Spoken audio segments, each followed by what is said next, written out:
You know, it's kind of a shame that this plane doesn't get more attention, because it's so good at what it does that even the headlines can't find a good way to padlock onto it. Today we're going to talk about what feels like the most unloved of America's Big Four, especially by the Tomcat crews, the F-18 Hornet.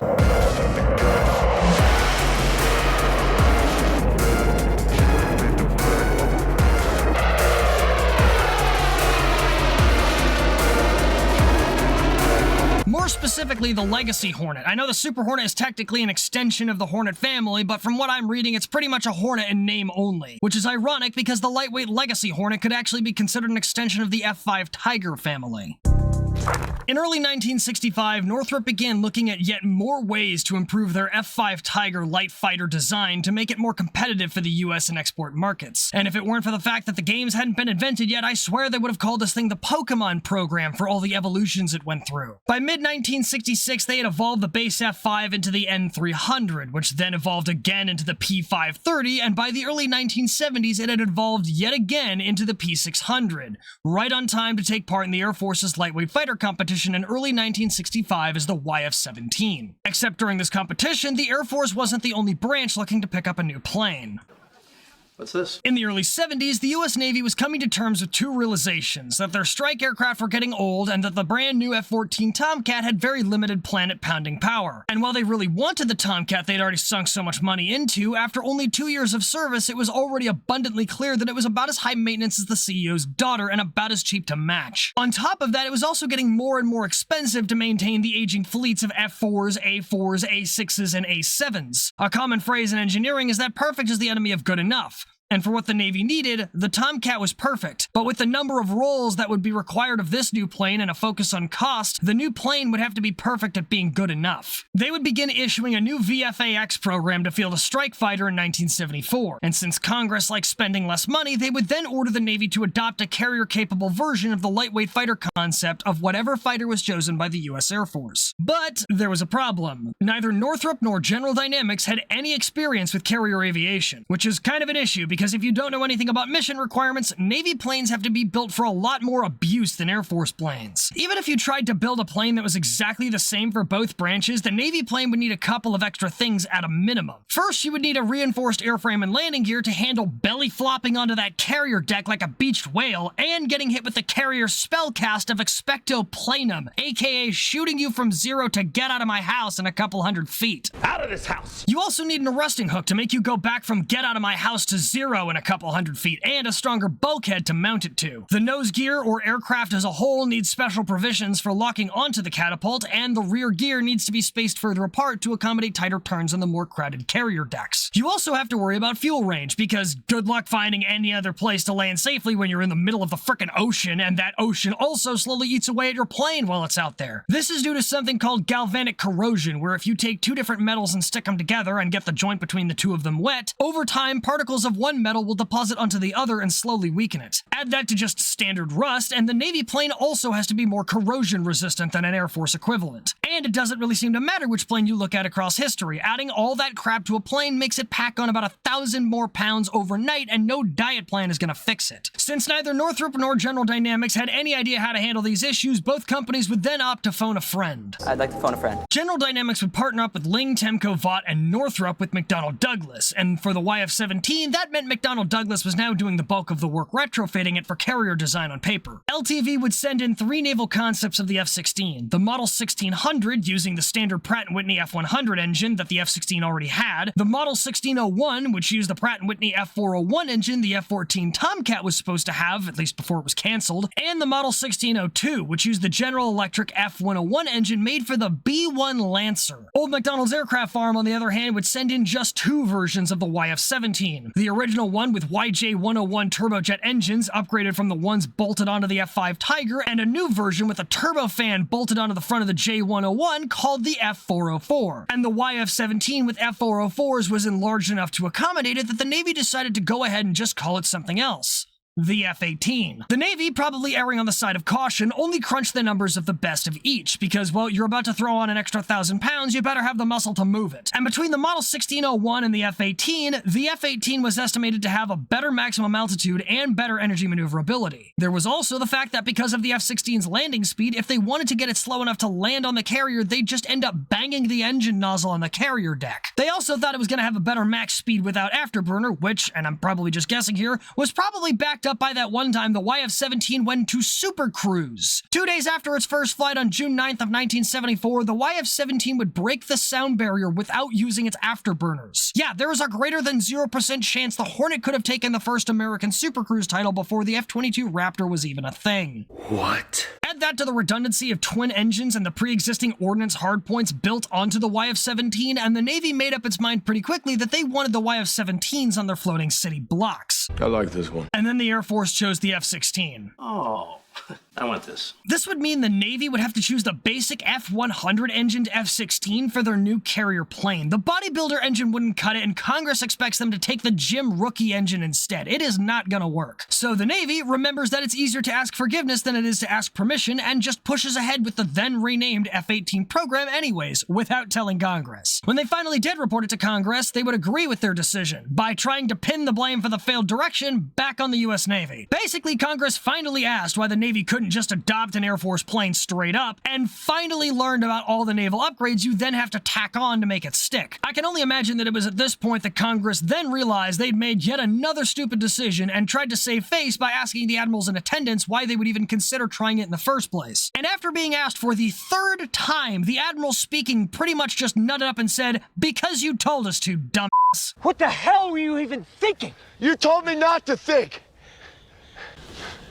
After the Navy was done juggling congressional approval with the official selection being made in 1976, they would finally be able to get back to juggling the prototype, where things would go much smoother. Thanks to improvements in avionics technology, the Navy didn't have to go through with their original plan. At first, they were going to buy 3 versions of the new plane: a fighter F-18, an attack A-18, and a trainer TF-18. But now, they could just roll them all into one plane with 1 or 2 seats: the F-18 Hornet.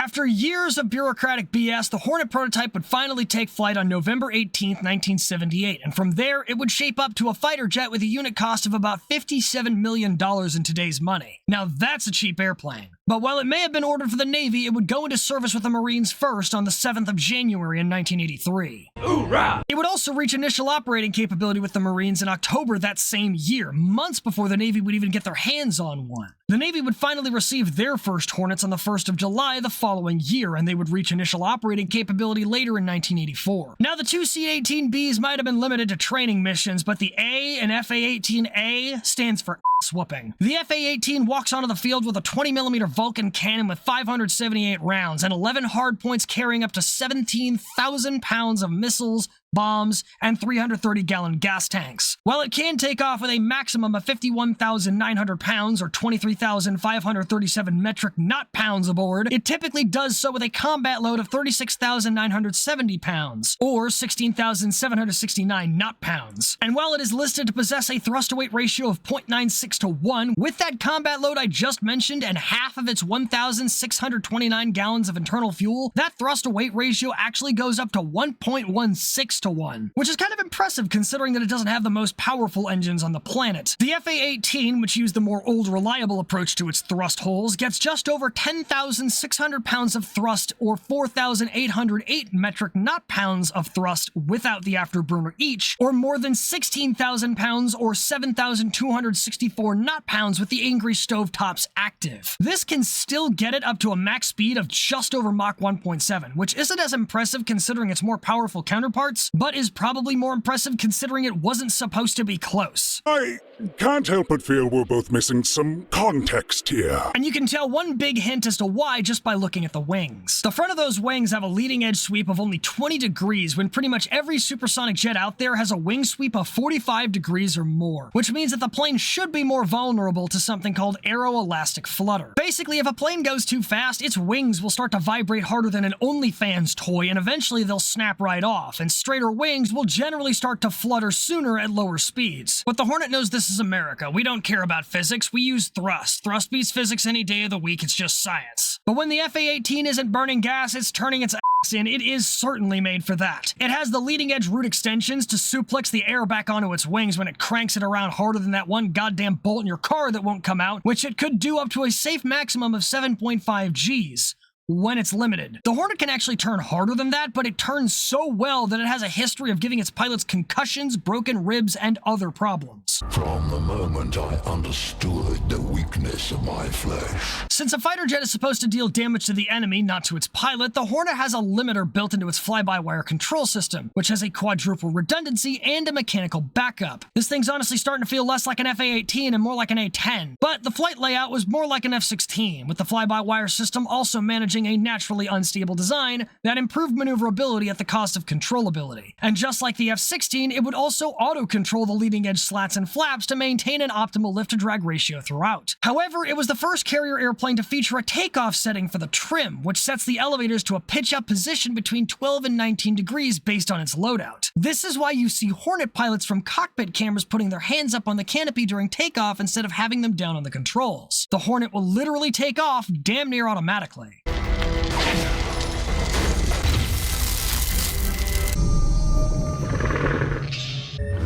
And speaking of electronics, the Hornet also got a modern heads-up display, an auxiliary power unit for self-contained engine startup and backup power, and the AN/APG-65 radar with a maximum detection range of just over 90 miles, or just over 140 metric knot miles. But despite having all of these technologies and systems, the Hornet still had a quarter of the F-14's operating costs, thanks to maintenance-friendly design choices like requiring next to no special equipment to fix most of its parts, or using 3 easily accessible points to mount the engines to, so you can just detach them and drop them out of the fighter without having to take off anything else first. Imagine being able to fix a fighter jet with the tools you keep in your shop, and you've pretty much got the Hornet in a nutshell. Forget bring your kid to work day, this plane might as well be bring your tools to work day. But even with the F-18 being a budget humble bundle, there's still always room for more, and so the C and D models would go active with the Marines in September 1987, and the Navy sometime that same year. The C model was an upgrade to the A model, while the D took a complete turn left from its training origins and incorporated a backseater for advanced weapons delivery. All the latest Hornets would get all the latest toys, and the F-18 Cs and Ds were built to be easier to upgrade with more advanced computers on board, and have better systems for precision weapons, because the only thing scarier than a 2,000-pound bomb is a 2,000-pound bomb that can play the deadliest game of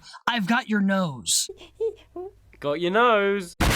They would also get a slight boost in thrust with improved engines, access to more smart weapons, and the almighty AMRAAMs, and a very old solution to a new problem: air fences. See, back on the YF-17 and early F-18s, they were built with slots between the fuselage and the leading edge strakes, but these caused enough drag for the engineers to look at it and treat it like a cockroach in the house. They're gonna get rid of it. So they filled them in. But now there's a new problem. The vortices coming off the leading edge strakes are stronger because there's less airflow messing them up. So whenever the Hornet goes full NASCAR and the wings do the old aerial suplex, the vortices would fly back and make the vertical tails, which were angled to make sure they could actually breathe in those hard turns, flap like the wings on a bird. I'm 99% sure this was the reason why General Dynamics chose the single tail on the F-16, because eventually the rudder flutter would take its toll on the tails and make them fatigue faster than planned, eventually making them shatter off the plane in mid-flight. The fences they strapped onto the top of the strakes would broaden those vortices and prevent the tails from disintegrating ahead of their time. My time has come.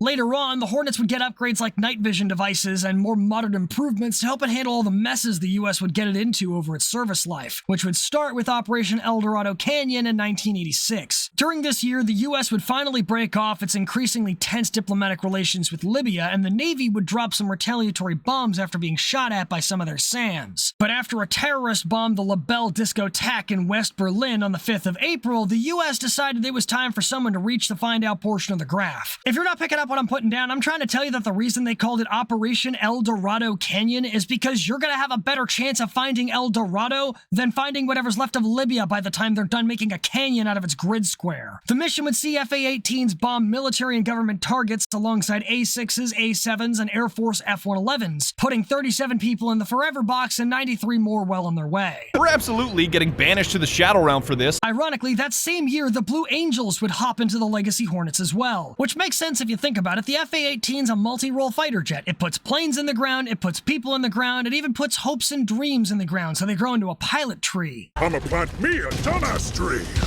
It wasn't just American kids who would grow up looking at the F-18s, though. Legacy Hornets would enter service all over the world, with Australia, Finland, Switzerland, Malaysia, Spain, which calls them the EF-18Ms, Kuwait, which calls them the KAF-18s, and Canada, which calls them the CF-188s, or CF-18s for short. Canada, in particular, would order 138 CF-18s in 1980, 94 As and 40 Bs, which would begin delivery in 1982 and end production in 1988. They were pretty much the exact same as the Navy Hornets, with the exception of sideways-facing searchlights for supporting night operations and a custom paint job made for trolling. See, the Canadians got really clever with their Hornets and painted a black oval on the underside of the plane, right about where the cockpit should be. I'm gonna say that again, but slower. The Canadians printed a fake cockpit onto their planes to confuse an enemy in a dogfight. The Canadians are really just back at it again with the Geneva suggestions, and you might think the weapons bolted out of the belly would be an obvious giveaway, but when you're trying to flick your head around in a fight and get what are pretty much gonna be momentary glimpses of the plane, leaving your brain only enough time to process the most obvious information, that sounds like it worked pretty damn well to me. At least better than the Legacy Hornets track record anyway. Sure, the Hornet handled itself well in combat, but it wasn't without issues either. The Hornets didn't have the longest range in the world, which is a lot worse for a Navy airplane than an Air Force airplane, which doesn't exactly have the most proliferate number of options for places to land. The F-16 may have had a shorter combat range than the F-18, but that range is still only 460 miles, or 740 knot miles when loaded up for an air-to-air mission. If you need to carry anything else onto the field, then I sure hope you know how to unbeach a carrier. And if that Hornet didn't accomplish its objective and still had an ordnance on board, it would have to ditch it into the sea before landing because of the landing weight limit. Truth be told, all aircraft have landing weight limits, but considering that Navy planes literally hit the deck like a tidal wave, there's a good chance those limits are a bit more extreme. And while the Hornet did get its reinforcements suit up when it went from the F-17 to F-18, let's be honest here, do you really think they're going to be able to pack enough weight for that on a light fighter without turning it into a brick? Unfucking likely. With an approach speed of 145 knots, or about 167 miles an hour for us landlubbers, a late model Legacy Hornet with 4,000 pounds of gas could only land with about 1,500 extra pounds on board. So if you're carrying anything heavier than air-to-air missiles, then it doesn't matter if it's a cheap dumb bomb or a really pricey precision bomb, it's about to be part of a coral reef somewhere. And when you're getting more and more focused on precision munitions in your arsenal, that gets expensive fast. With core flaws like these and the introduction of the Super Hornets in 1999, US Legacy Hornet production would end that year, and production abroad would end the following year. All Legacy Hornets still in service would then enter post-production support, but they would be racing against time to get replacements, because no matter where you look on the globe, they're aging badly, and there's no such thing as the fountain of youth for people, let alone fighter jets. Because as it turns out, Hornets age with more than just flight hours. The wing roots can wear out on a separate timetable, and in carrier planes, there are also limits on the numbers of catapult launches and arrested landings the plane can make, which for the Hornet is about 2,000 each. Even in land-based service, there's a limit to 8,300 landings. And the Navy started going through the launches and landings a lot faster on the C models than they'd originally planned towards what should have been the end of their lives. As a result, the Navy would start trading planes like patches or challenge coins with the Marines just to make sure they had enough carrier-capable Hornets flying. They would also try and upgrade the older A models as much as reasonably possible, even though they were operating with systems hopelessly out of date with the current tech. Roughly 61 FA-18As would undergo upgrades to the FA-18A Plus models with an AN APG-73 radar and a new IFF system that gave it the distinctive bird slicer antennae out front. Fuck you, chicken strips! Later, these would be upgraded to the A++ models, which got the joint helmet-mounted cueing system, you know, just to prove that looks can in fact kill you, and new countermeasure dispensers and ejection seats, color displays, and lighter, more modern avionics. But it still wouldn't be enough. In April of 2016, Lieutenant General John Dog Davis, the U.S. Marine Corps' Deputy Commandant for Aviation, told the Senate that out of the 276 Hornets the Marines had, only 87 of them were ready to go out and fight if they had to. Canada wasn't faring much better either. In November of 2016, the Canadian government started looking into means of improving their Hornet fleet. Service life extension and avionics sustainment programs programs were added, and Canada also ordered 18 Australian Hornets, which completed their deliveries in May of 2021. Unfortunately, by the end of 2023, there was a report made by a British think tank for the Canadian Department of National Defence that was leaked to the press, which stated that Canada's CF-18 fleet was, quote, not credible in a NATO context against many of the higher-end mission sets. The age of the legacy Hornet was coming to an end, and in April of 2018, all US Navy F-18Cs were retired from combat roles, then fully retired from the Navy as of November 4th, 2020, including the ones used by the Blue Angels. Australia would follow suit and retire theirs in 2021, but the US Marines and other export buyers still have their Stingers armed. Limited C and D models still operate with Uncle Sam's misguided children, who don't plan on retiring them until 2030. I remember the day when Krabby Patties used to cost a dime. But the thing that surprises me the most is the general lack of big combat stories about the Hornet, and I think the biggest reason for that is because it wasn't special. It took the conventional wisdom of, if it ain't broke, don't fix it, to the logical extent. It's not made to be fast, or carry a shitload of weapons, or be the longest-legged, or be the cheapest thing on the planet. It only has 2 air-to-air kills, but also only 3 wartime losses, all in US service and only during Desert Storm. Most of its crashes in recent years are because the Hornet's just old. I mean, it was only built for 6,000 flight hours. The only potentially cool story of a combat feat I was able to find was on Wikipedia, and I went to high school with somebody who got banned from there for messing up the articles. It was too late for the Cold War, and it wasn't made to be the forerunner of the next era of tech. It wasn't new, controversial, or perfect at anything. The Legacy Hornet became exactly what it was supposed to be. Good enough. And good enough just doesn't make headlines. So in summation, if you ever see one of these big bugs lying around, give them a nod. They might not have the greatest stories to tell, and they might not be the scariest looking thing around, but they did their job and they did it well. And that's nothing to sneeze at. Thank you for watching. We got merch and other links in the description. The t-shirts are really nice, by the way, and if you liked what you saw, please consider checking out some of my other videos. You might like what you find. Until next time, dismissed.